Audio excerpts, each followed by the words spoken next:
What is a cutie mark? Ever since Magical Mystery Cure aired, this has been a rather hot topic question. Granted, being as it's been a few months since that episode aired, the talk has died down a bit, but nevertheless, the premise of Magical Mystery Cure seems to have divided the fandom as to what a cutie mark is and how it works. Of course, I have my own interpretation of cutie marks, but before I delve into how I've been able to rationalize them, it's important to understand where this confusion stemmed from in the first place.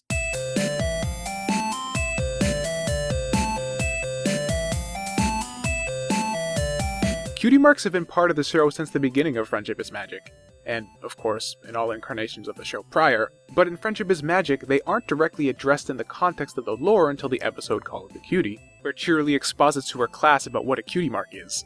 Here, we find that, in the world of MLP, a cutie mark is kind of like a coming of age for a young pony. It's a representation of what a pony's talent is and what makes them unique. These marks can be literal, like in the case of Applejack, where her cutie mark is apples, representing her talent for apple farming, or it can be more abstract, like Cheerilee's own example, as her cutie mark is 3 smiling flowers, but they're an abstraction of the joy she brings to her students as they blossom. Cutie marks went relatively unexplored after this brief bit in the show until the episode Cutie Mark Chronicles, where we learn how each of the main 6 got their cutie marks, and the concept of them being a physical representation of realizing their special talent was reinforced, as each of the main 6 realized their gift and subsequently got their mark. The point is, in Season 1, cutie marks were equated with self-discovery and the realization of a pony's unique skill sets. This concept was introduced and then solidified.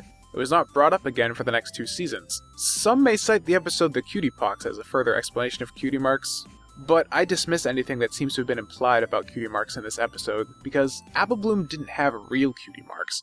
Rather, it was just a weird disease. There's no way to know if actual cutie marks work the same way, or rather, all evidence presented in the show seems to suggest that they do not. Regardless, cutie marks took a sideline to other, arguably more important plot elements for the bulk of the series. Until Magical Mystery Cure. Star Swirl's incomplete spell, when performed by Twilight, switches all of her friends' cutie marks around with one another's.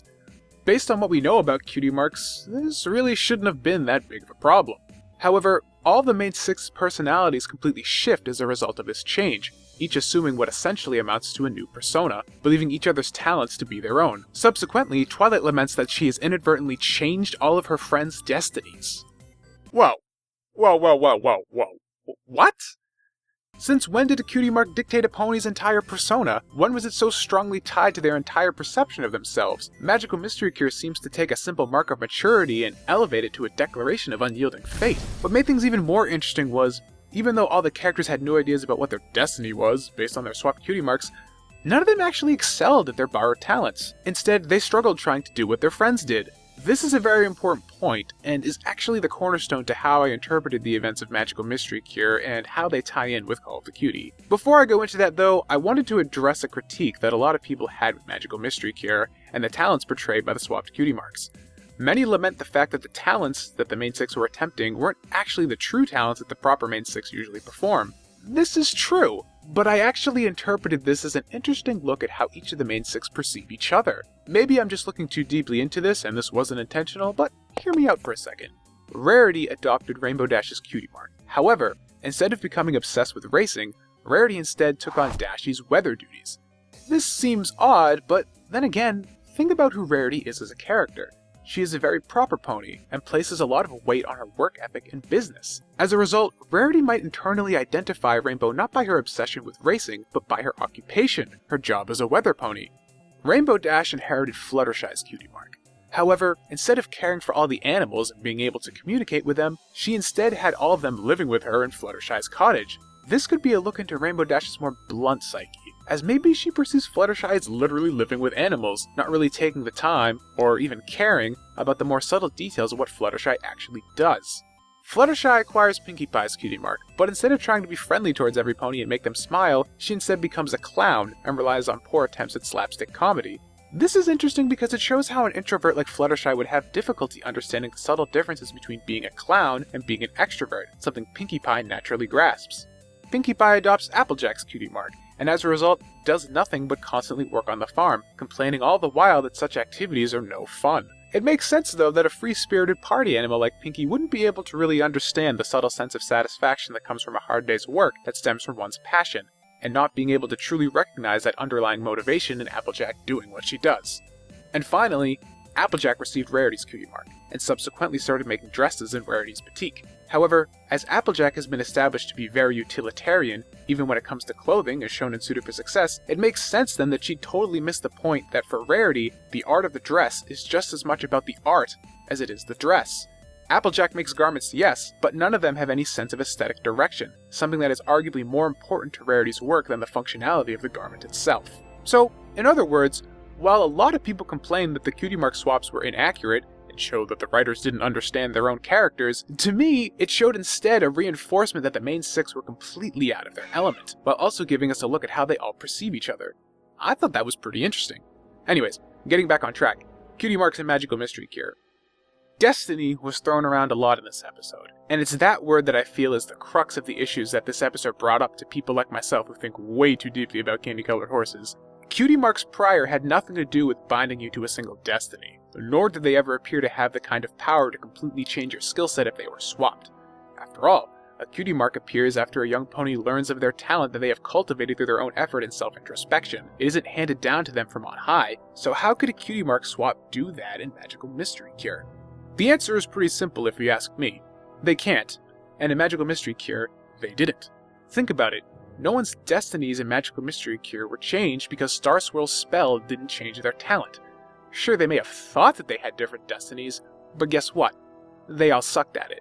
So, obviously, a cutie mark doesn't alter your natural or cultivated abilities. Rather, Star Swirl's spell instead altered their memories as to what they thought their talents were. So, even though the script throws around the word destiny left and right, Twy and company apparently aren't using the term in a literal sense. More like a slang term to represent your calling or natural progression. A cutie mark is not synonymous with destiny, as their destiny did not change with their mark.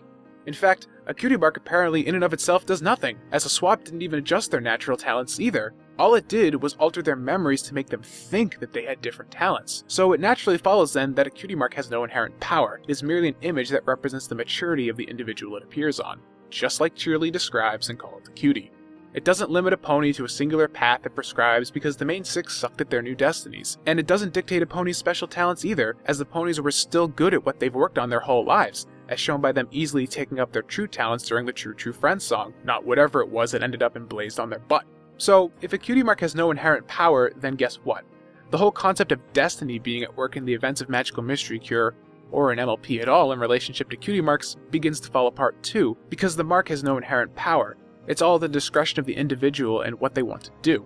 They have to take time in their youth to explore who they really are, try different things, invest in themselves and really dig deep and discover what things truly drive them and invigorate their lives. And as soon as they realize what their talent is and what they want to do with their time, then a mark, a powerless symbol, appears that showcases their mental maturity. Sure, this may downplay the magic in Magical Mystery Cure, but if you ask me, this actually makes the struggle in Magical Mystery Cure even more potent.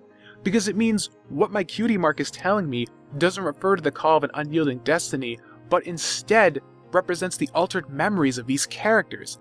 They falsely remember having passion, drive, and success at these talents newly emblazoned on their flanks, but now, all of a sudden, their singular passion in life is something completely out of their reach. Of course, we as an audience know that this skill was never theirs in the first place, but the characters don't. All they know is that this was their calling in life, and now, for some reason, they're failing at their purpose for existing. This must be a truly crushing sensation, because it's made pretty clear that equestrian society revolves heavily around self-identity. To think that you have invested nearly all of your life into a skill, built up all this passion, and have focused your entire self-identity around this singular concept, only to have it all of a sudden inexplicably slip away from you, leaving you naked and hollow and suddenly without purpose? I can't think of a more terrifying concept, not just for a resident of Equestria, but for anyone in general. This interpretation to me really makes Magical Mystery Cure deliver a powerful emotional conflict. Twilight is so upset, so crushed at her mistake, because she knows this. She lives in a world that puts self-identity on such a pedestal, and has gone through this process herself. And now, she has inadvertently taken away that foundation of the self from the 5 ponies she cares about more than anyone else. That's drama worthy of a season finale.